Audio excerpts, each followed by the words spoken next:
In this lesson, we're going to talk about rendering movies out of ZBrush. We access the movie settings at the top of the screen here in the movie menu.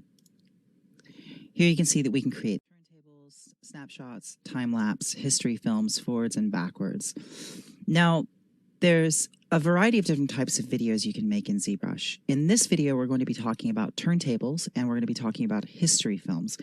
History films will play through your entire undo history, which we talked about in the previous chapter, giving you a time-lapse of your entire sculpting process. You can also create animations using the timeline. Now, we'll talk about that in the chapter on layers, but just so you understand that it's here, there is a timeline submenu here, and if I click Show, you can see there is a timeline here, and there are keyframes actually on this timeline. Now, we're not going to utilize this in this particular lesson. We're going to focus in on timeline when we talk about layers because it makes more sense to keyframe layers and then render out a video of that. So I'll turn the timeline off and then collapse those options. So we want to render a turntable of our figure here. Now, the first thing we want to do is set the resolution for our video. We do that by changing our document resolution.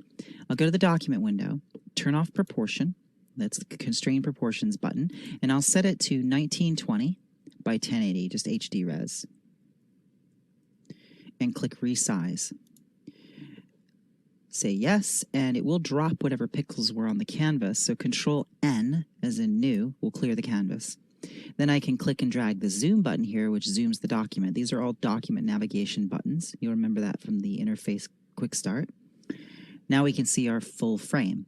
Now, I don't particularly like this gradient, so I will go to the document window and I will come down here to range and turn that down to 0.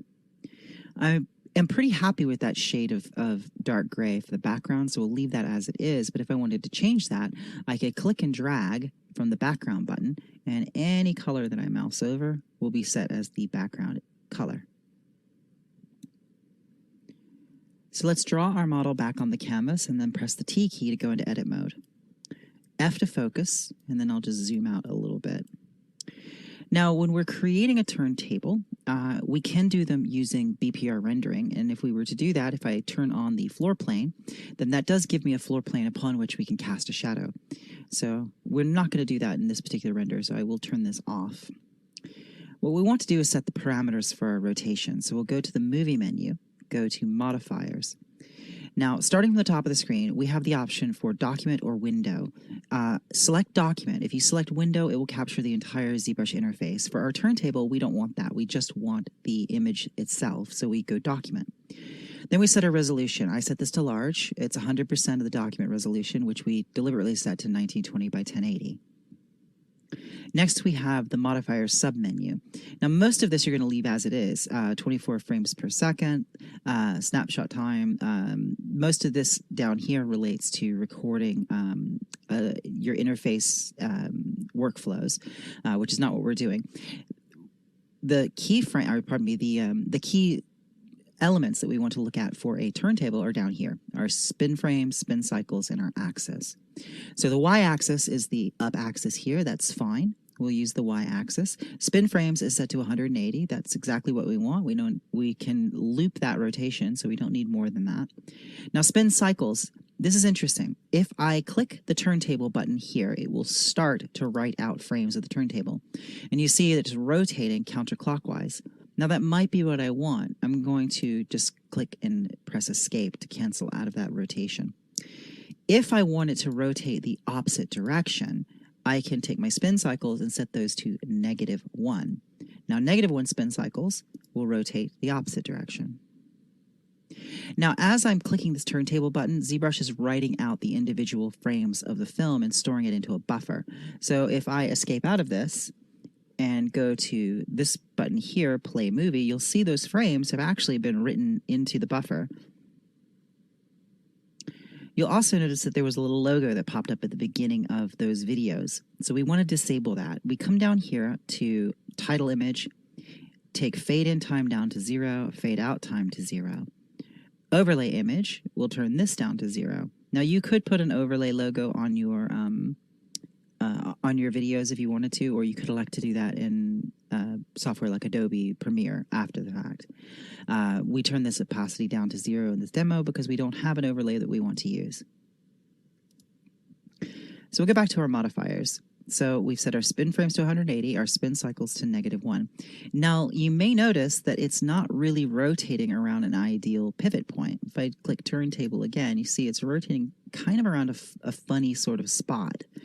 So how can we change that? Well, we can change that by changing the pivot on the Z tool. If I go to the tool menu, come down here to preview, here we have a preview of our object, and there's a little red crosshair there. That's our pivot point. If I click and drag that and then place it down here in the center of the base, I can change my pivot point. See, it's now placed in the center. If we go to the side view here, I'll grab that pivot point and bring it forward. So we're rotating around this point here. Now watch what happens when we do our render. I'll click turntable, and now it's rotating around a much better point of orientation. So we'll hit escape, recenter our model, and we can collapse that preview window. So now I want to clear all those frames I put in the frame buffer. So I'm going to click delete, and I'll get a pop-up menu here asking me if I want to save the recorded movie before deleting. I will say no. Those are just throwaway frames. So everything should be set. I'm happy with the model position. I'm happy with the rotation. All that's left to do now is click the turntable button. So if I click the turntable button, ZBrush starts to rotate, and it writes out each individual frame. And it writes that into the memory buffer. So those are not going to save unless you manually save them. So they're not saving to disk right now. They're just writing into memory. That'll be complete in just a moment, and there we go. Now I can click play movie, and that plays back that movie. Now, if I'm happy with that, I can click save as. Now that will save the ZBrush movie. That's not a video file, that's a ZMV, it's a collection of frames. So I'll save this as Troll Rotate. .cmv. And click save. Now, if I want to export this as a video, I'll turn on high quality. This is export highest quality. And then I will click the export button. And this will allow me to export trollrotate.mpeg. So I will click save.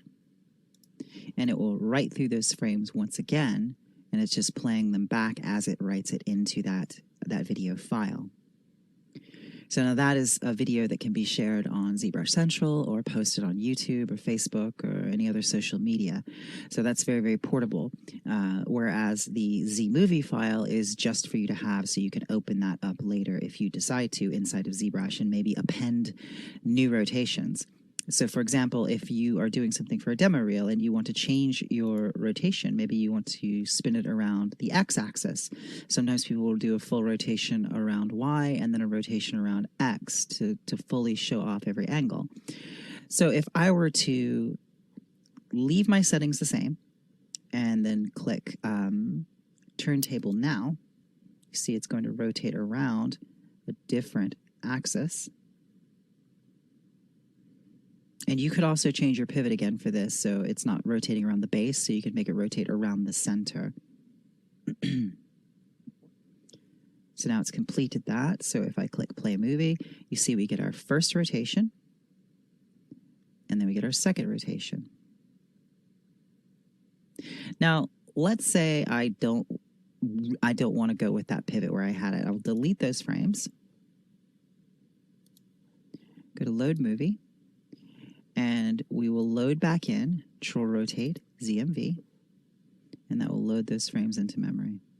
Here we go. So now if I play movie again, you see this is just the first rotation.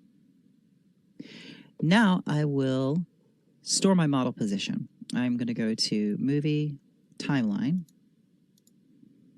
and I'll show the timeline. Now there's some keyframes on here. If I just click and drag these off, I can get rid of them. I want to set 2 keyframes here for my model position, which is technically my camera position. So I put 2 dots here just by clicking in the timeline. So if I move the model, I can use my arrow keys left and right just to snap it back to the same position that it was in. I'm going to go to preview again because I want to change that pivot point one more time. Let's bring it up to here.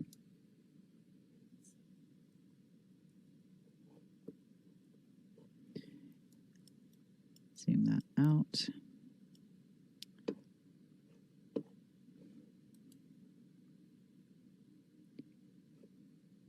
And let's try our turntable one more time. All right, so this is going to be better. So what I'm going to do is I'm going to delete my frames. Now what we want to do is we want to chain two turntables together. So I'm going to redo the y-axis turntable with the pivot point moved up slightly because I want the x-axis one to rotate more around the center of the figure here. Actually, I'm going to scooch that up a little bit more. There we go. I'm going to store that model position again so I can always get back to it. There we go. So same settings, document, large, modifiers. They're still set 180 frames, -1 spin cycles around the y-axis. So let's go ahead and do turntable.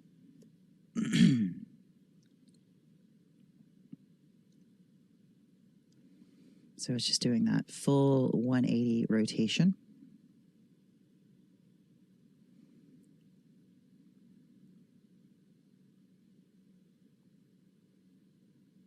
And there we go. That's complete. We can play it back if we just want to see our movie again. Now I will change to the x-axis. And we'll do another turntable. And this time you see it's rotating around a better kind of point for that axis. It's more in the center of the shoulders. And we've got more clearance on the top and bottom. It's a little cropped at the bottom, but that's nothing that you couldn't fix just by repositioning the model. There we go. Now, those frames have been appended to the end of the last rotation. So if I play movie now, we have our first rotation, and then we have our second rotation. So it's a very nice way to show off models if you want to feature those in a demo reel or on a video you share online. So once again, once we have those, I will click Save Movie. I always think it's good practice to save your Z movie, the frames. Control rotate 2-axis. And then export your actual video file. I like to have coverage on both because you never know when it might be handy to have those frames again.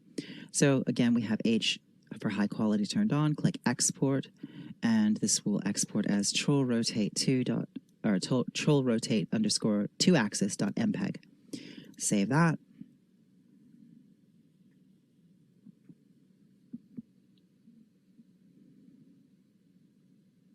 And there we go. It's going to go through the second rotation.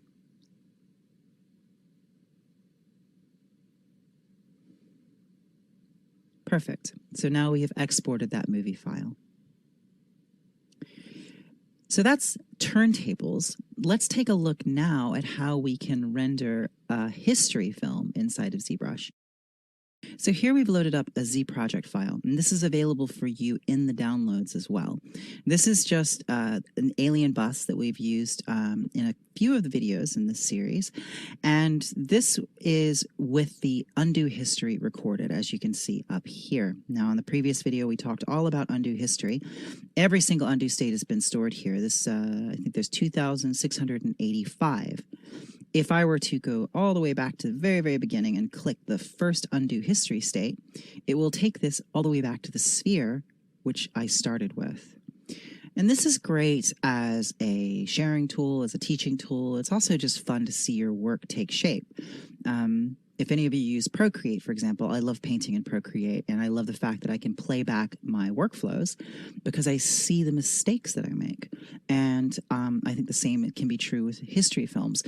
Don't underestimate the power of going back and watching your process. The only thing with a history film is it removes your undos. So if you do know about the Procreate time-lapse videos, those do not take your undos out, whereas ZBrush will strip out the undos, which makes a quicker video. It's snappier, you don't have a lot of back and forth, and it's kind of more showier. It's more of a show. So here you go. You see it's gone all the way back to the sphere. Now, you'll notice the eyeballs stay the same because history is only recorded per subtool. So what we'll need to do is we'll need to do our history playback separately for each subtool. So we don't want to do our forward history from the last stage. I'm going to go all the way back, or from the first stage. I want to go all the way back to the last one before we create our film. Now, once again, you can write these videos out just with the standard viewport lighting like we're going to do, or you can set up lighting and render them with BPR, which is something we're going to do at the end of this chapter. So it's basically up to you what your application is going to be. Where do you expect to use this video and for what?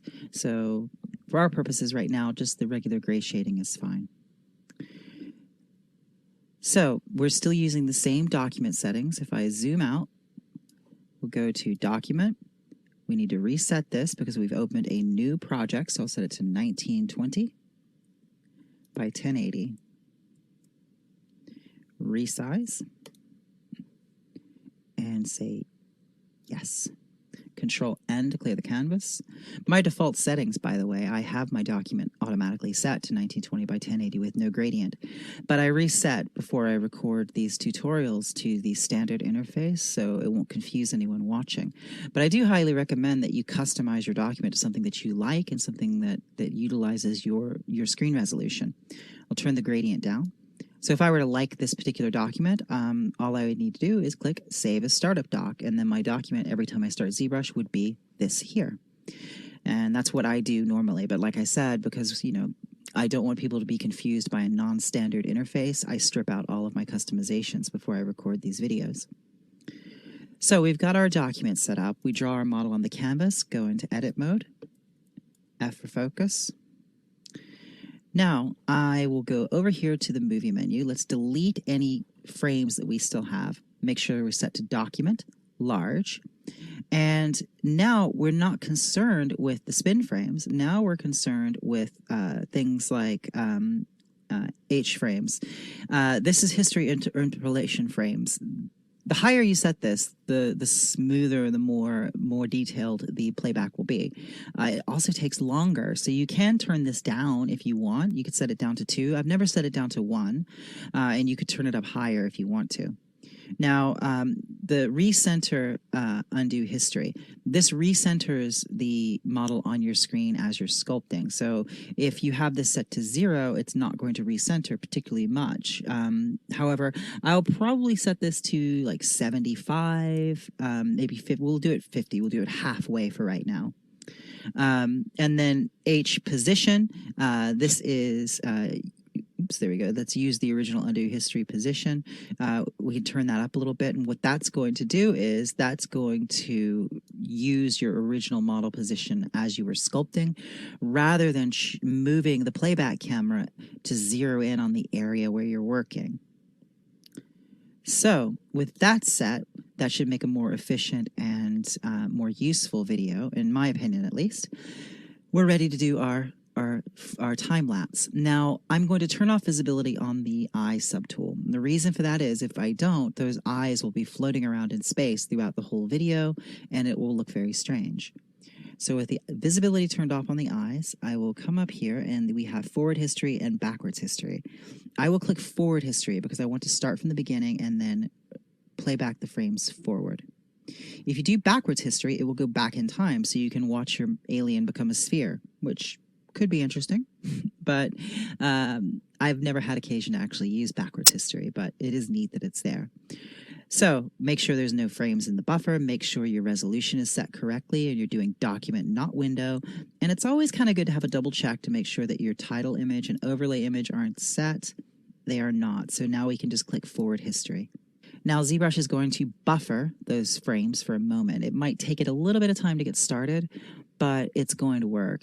Just let it sit and do its thing, and then you'll see it start to play back your history. As it plays back, it's going to do this little stutter thing. You might think that there is an error, but there's not. That's just ZBrush buffering the frames and the interpolation. So what you see playing back as it's actually recording the history video is not what the history video is going to actually look like. It's not like the turntable where what you saw on your screen when it rotated was exactly what you ended up getting. This is going to be doing a little bit of behind the scenes math to interpolate or smooth in between the frames. And here we go. Now it's starting to work through all those frames, showing my sculpting process going forward. So it can be fun to watch this. You can see your brush strokes and your methodology kind of from a bird's eye view. You can stand back and see exactly how you're approaching things. And I do think there's some value in this and just looking for things that you can improve or areas that you don't quite get right and how often you don't get those areas right. How often do you find yourself struggling over an ear or over the medial canthus of the eye, for example? There's a lot of value in that, no matter what level you're at, professionally, as a student, no matter where you are as an artist. Let's put it that way. There's always an enormous amount of value in taking a critical eye to your own work and looking for the things where you're going wrong. Don't look at your work and just say, oh, God, I'm not as good as I want to be. Try and look at things and say, what is it about this that I don't like? What is it that's not working for me? How can I make this better?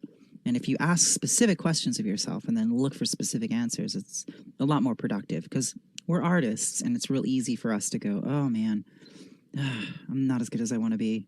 I'm never going to get to where I want to get. But that's not true. It's all, the journey is the reward, as they say. I really like watching these record. But what I will do is stop the video because I don't want to eat up our runtime with us watching these frames generate. When it's finished generating, we'll come back and look at the entire video playback. I do think that's really neat how it records the Dynamesh process as well. And you will see it doing the little stuttering here and there that I was mentioning. Because we have our interpolation changed, it's not going to be quite as pronounced as it would be otherwise. But just be aware of that. It's not actually an error, and it's not going to be in your video that way. It's just ZBrush calculating the history frames. So I'm going to stop the video recording, and we'll come back once this is complete.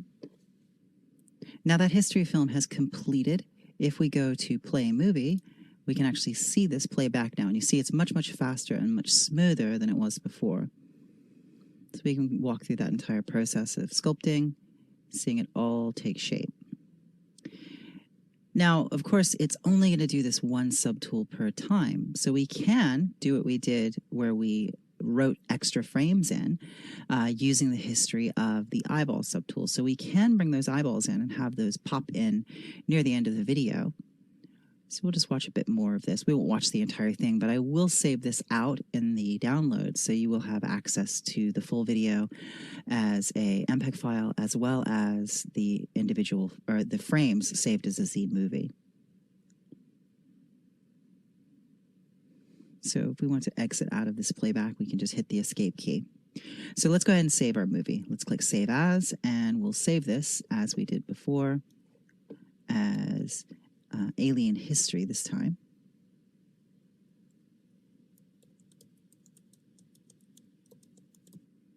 So now I want to actually do the eyeballs as well. So we'll switch the eyeballs, turn on visibility on those. And you see that we do have a bit of undo history on these as well. So we'll once again make sure that we're at the end of our timeline. We're at 20 out of 20.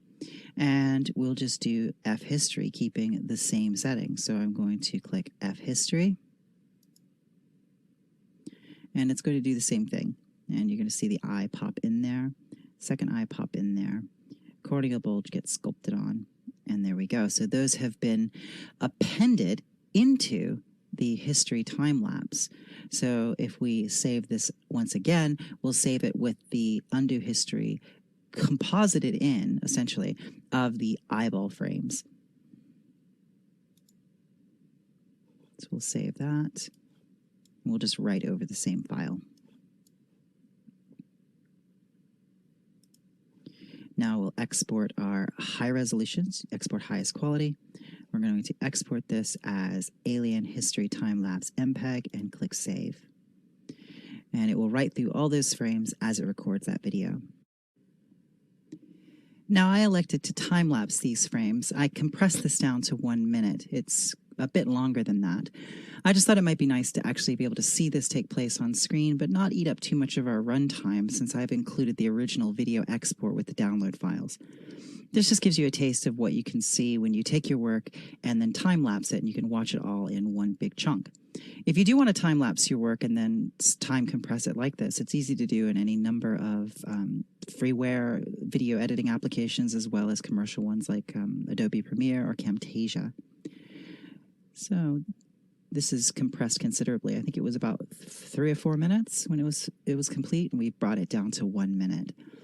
So I actually quite like the way it looks when it's speedier like this.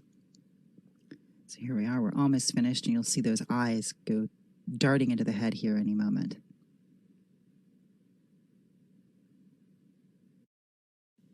And there we go. The video has completed, it's exported, and now we can move on to our next topic. We're going to look at how to create a turntable render with all the beautiful render bells and whistles. Now, we're not going to go into the details of lighting and materials in this chapter. We have an entire chapter that's dedicated to materials and rendering in ZBrush, and I encourage you to view that one. I just want to show you the high quality looks that you can get for your turntables directly out of ZBrush. So let's take a look at that now.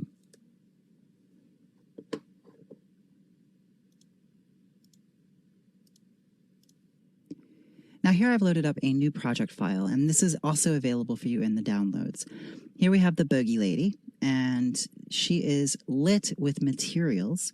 There, if we look in the subtool menu, you see we've got the body, the teeth.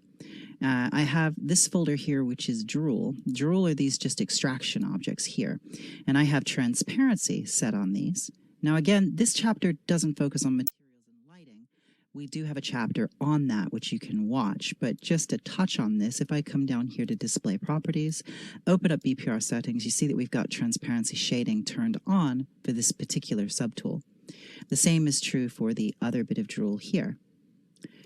I also have a folder for the eyes, and there's 2 subtools here. I have the cornea, that is the clear lens, and this is also set to BPR transparency. And I have a material on here. If I click my material swatch, drag and let go over the eyes, I can sample that material. So that's the material that is on the cornea. If I tear this off and then go into my modifiers, you see I actually have an environment reflection on there, which is what you're seeing there. And if I go to my render settings and go to BPR transparency, you see that I have transparency set to bicolor. So I have the color of that texture driving my transparency. So I get that nice reflection defining that transparent surface, and I get the highlights and the lights of the eyes. You'll see that in the render. You won't see that in the viewport. You will only see that in the render itself.